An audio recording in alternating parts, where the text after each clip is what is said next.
جی بسم اللہ الرحمن الرحیم۔ آج شہباز شریف صاحب کی عدالت میں پیشی کے موقع پہ ہم پھر حاضر ہوئے ہیں اور یہ بڑے افسوس کی بات ہے کہ یہ حکومت مسلم لیگ نون کے قیادت کے خلاف جھوٹے مقدموں کے اوپر انتقامی کارروائیوں کا سلسلہ جاری رکھی ہوئی ہے اور 3 سال گزر گئے ہیں۔ کوئی ایک نیا منصوبہ، کوئی ایک عوامی فلاح، ملک کی ترقی کا منصوبہ یہ پیش نہیں کر سکے۔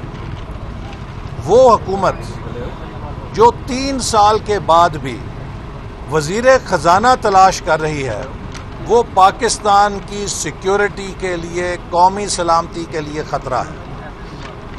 آج کا دور اکنامک سیکیورٹی کا دور ہے۔ آج کے دور میں ملکوں کی طاقت کا انحصار ان کی معاشی طاقت پہ ہے، ان کی معیشت کی مضبوطی پر ہے۔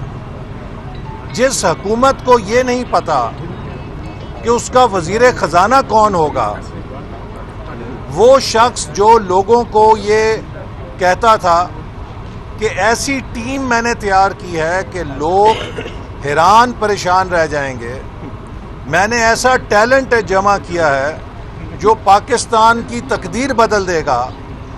آج پوری دنیا دیکھ رہی ہے کہ اس کے پاس سوائے میں کے کوئی اور ٹیم نہیں ہے۔ جس سوال کا جواب پوچھیں میں یہ جو خود فریبی ہے، یہ جو خود پسندی ہے، اس نے آج پاکستان کو تباہ کر دیا ہے۔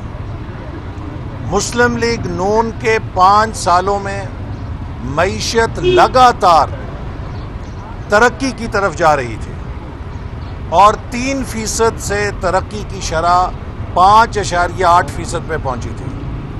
آج وہی ترقی کی شرح -0.4 پہ گر چکی ہے اور اب بحالی کی صورت میں ورلڈ بینک کے بقول 1.3% تک امکان ہے کہ واپس آ سکے گی۔ بھارت 11.5% پہ گرو کر رہا ہے، ہم 1.5% پہ گرو کر رہے ہیں۔ پاکستان کو کسی دشمن کی ضرورت نہیں ہے۔ عمران نیازی کی حکومت نے پاکستان کے ساتھ وہ تباہی کی ہے کہ ہمارے دشمن اربوں ڈالر خرچ کر کے بھی ہمیں وہ نقصان نہیں پہنچا سکتے تھے۔ تو میں سمجھتا ہوں کہ اس حکومت کو مزید برداشت کرنے کا مطلب یہ ہے کہ ہم پاکستان کی قومی سلامتی کو داؤ پہ لگا رہے ہیں، چونکہ اس حکومت کے پاس نہ معاشی پلان ہے، نہ معاشی ٹیم ہے اور نہ معاشی تجربہ ہے۔ ملک کی معیشت ریڑھ کی ہڈی ہوتی ہے۔ اگر معیشت مضبوط ہوگی تب غربت ختم ہوگی، تب بے روزگاری ختم ہوگی، تب نوجوانوں کو مستقبل ملے گا، مزدور اور کسان خوشحال ہوں گے۔ آج اس حکومت کی معاشی پالیسیوں سے لوگ بجلی اور گیس کے بل دینے سے مجبور ہو چکے ہیں۔ رمضان ابھی آیا نہیں ہے اور مہنگائی آسمانوں کو چھو رہی ہے۔ لوگ شاید سحری اور افطاری میں سے بھی یہ چوز کرنے پہ مجبور ہوں گے کہ کیا وہ سحری کریں یا وہ افطاری کریں۔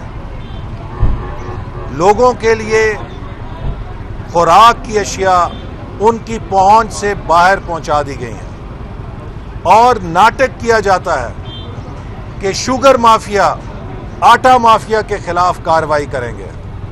کدھر ہے وہ نیب جس کے چیئرمین کہتے ہیں کہ آٹا اور شوگر مافیا کے خلاف نیب کارروائی کرے گا؟ کس کو گرفتار کیا ہے؟ FIA نے کیس بنا دیے ہیں ہمارے خلاف۔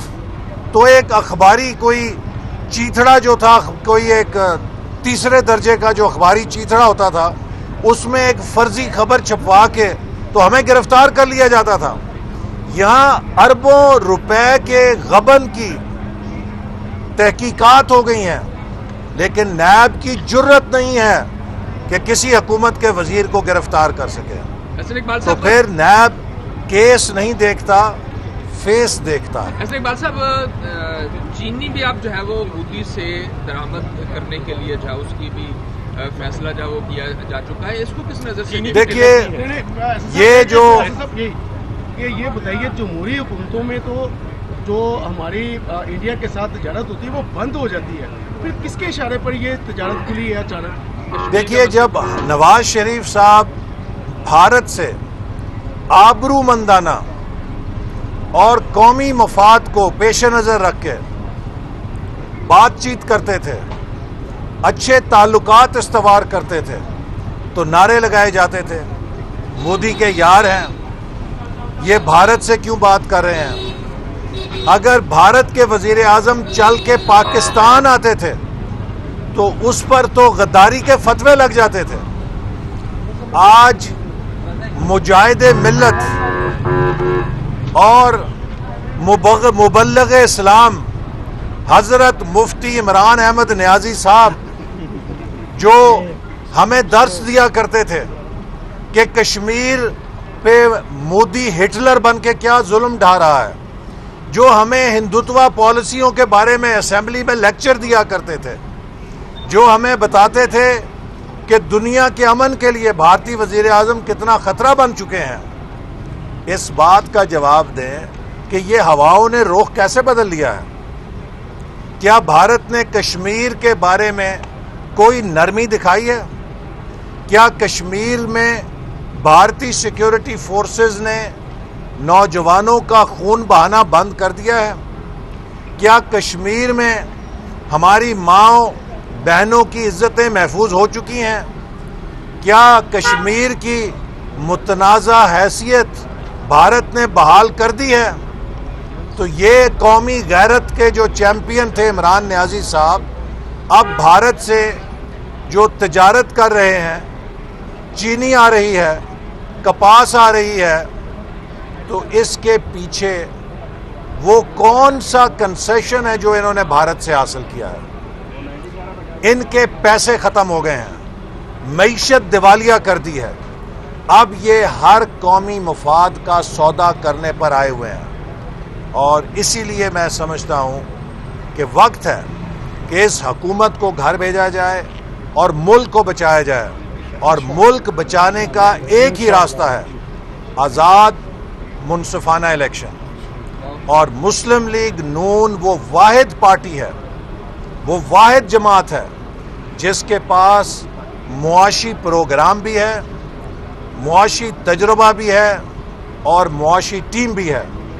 یہ واحد پارٹی ہے جس نے پاکستان میں ترقی کو تقریر سے نکال کر زمین پہ کھڑا کر کے دکھایا ہے. آج پاکستان کا ہر شہری مسلم لیگ نون کے منصوبوں سے فائدہ اٹھا رہا ہے. لاکھوں نہیں، کروڑوں انسانوں کی زندگی میں وہ منصوبے آسانی پیدا کر رہے ہیں جو ہم نے شروع کیا تھا. صاحب آج کل وزیر اعلیٰ پنجاب سردار عثمان بزدار جو ہیں بہت زیادہ سرگرم ہیں، کہا جا رہا ہے کہ طوفانی دورے کر رہے ہیں، اربوں روپے کے ترقیاتی. دیکھیے وہ حکومت کرونا ویکسین جس کی ہمیں اتنی شدید ضرورت ہے، ہمارے ڈاکٹرز کو ضرورت ہے، ہمارے بزرگوں کو ضرورت ہے، اس کی حفاظت نہیں کر سکی. کہیں کرونا ویکسین صحیح طرح سٹور نہ کرنے پہ ضائع ہو رہی ہے، اور کئی ہزاروں کی تعداد میں خرد برد کر کے وی آئی پیز کو کرونا ویکسین دے دی گئی ہے. یہ ہے اس حکومت کی میرٹ پالیسی. اور اس کے علاوہ پاکستان افغانستان کے برابر ہے اپنی آبادی کو کرونا ویکسین فراہم کرنے میں. دنیا میں ہر ملک نے اپنی آبادی کے لیے کرونا ویکسین بروقت خریدی. ہمارے حکمران سوئے رہے اور اب جاگے ہیں جب پوری دنیا کی کرونا ویکسین کی پروڈکشن بک ہو چکی ہے. ہمیں فوری طور پہ 5 کروڑ آبادی کے لیے کرونا ویکسین حاصل کرنی ہے تاکہ پاکستان کو اس وبا سے بچایا جا سکے. نہ یہ کرونا مینج کر سکے ہیں، نہ یہ معیشت مینج کر سکے ہیں، نہ یہ خارجہ پالیسی چلا سکے ہیں. یہ حکومت اب ناکام ہو چکی ہے اور اب عمران خان کو بھی پتہ لگ گیا ہے کہ he is only playing his last innings. اب ان کی اننگ کے آخری اوور شروع ہو چکے ہیں. آج گیا کل گیا، عمران نیازی کا جانا ٹھہر گیا ہے. لاسٹ کوشچن اسم بھائی، لاسٹ کوشچن یہ بتا دیجیے گا کہ آپ نے کہا کہ حکومت کو گھر جانا ہوگا، تو اس کے لیے تو آپ ایک پی ڈی ایم بنا تھا، اس میں پیپلز پارٹی کے اور آپ کے جو معاملات چل رہے ہیں اس سے آپ نے سمجھتے عوام کو بھی پریشانی ہو رہی ہے. پی ڈی ایم کی جماعتیں یکسو ہیں. اگر پیپلز پارٹی نے ایک سرکاری جماعت کے ساتھ اتحاد کیا ہے لیڈر آف اپوزیشن کی نشست حاصل کرنے کے لیے، تو وہ بہت گھاٹے کا میں سمجھتا ہوں سودا ہے. اس وقت ہم ایک بڑی جدوجہد میں ہیں. ہماری جدوجہد صرف عمران خان کو نکالنا نہیں ہے، بلکہ پاکستان کو اس 73 سال کے میوزیکل چیئر کے کھیل سے نکالنا ہے جس کی وجہ سے یہ ملک آگے نہیں بڑھ رہا، جس کی وجہ سے ہر 5 سال 10 سال کے بعد یہاں سیاسی بحران پیدا ہوتے ہیں. ہم نے اس ملک کو دوبارہ کھڑا کرنا ہے اور جنوبی ایشیا کے اندر سب سے تیز ترقی کرنے والی معیشت بنانا ہے اور اپنے نوجوانوں کو ایک بہتر مستقبل دے کے جانا ہے. اور اس کا راستہ صرف انڈسٹریلائزیشن ہے، ایک صنعتی معیشت ہے جس کی ہم تیاری کر رہے تھے، جس کی ہم تعمیر کر رہے تھے، اور ہم سے وہ منصوبہ چھین لیا گیا. سی پیک کو تباہ کر دیا گیا. اگر ہماری حکومت رہتی تو میں پہلے بھی کہہ چکا ہوں کہ اب تک سی پیک کا پورٹ فولیو $100 ارب پہ پہنچ چکا ہوتا. اربوں ڈالر کے سرمایہ کاری اسپیشل اکنامک زونز میں آ چکی ہوتی، لاکھوں روزگار پیدا ہو رہا ہوتا. سب کچھ اس عمران نیازی کی خاطر تباہ کر دیا گیا. YouTube پر گوگلی نیوز دیکھنے کے لیے youtube.com کی سرچ بار میں googly news T V type کریں. گوگلی نیوز کے پیج پر سرخ رنگ کے سبسکرپشن والے بٹن پر کلک کرنا نہ بھولیے. YouTube پیج پر اپلوڈ ہونے والی ویڈیوز سے باخبر رہنے کے لیے بیل آئیکن پر کلک کیجیے. آپ کو ہر نئی ویڈیو کے بارے میں نوٹیفیکیشن موصول ہو جائے گا.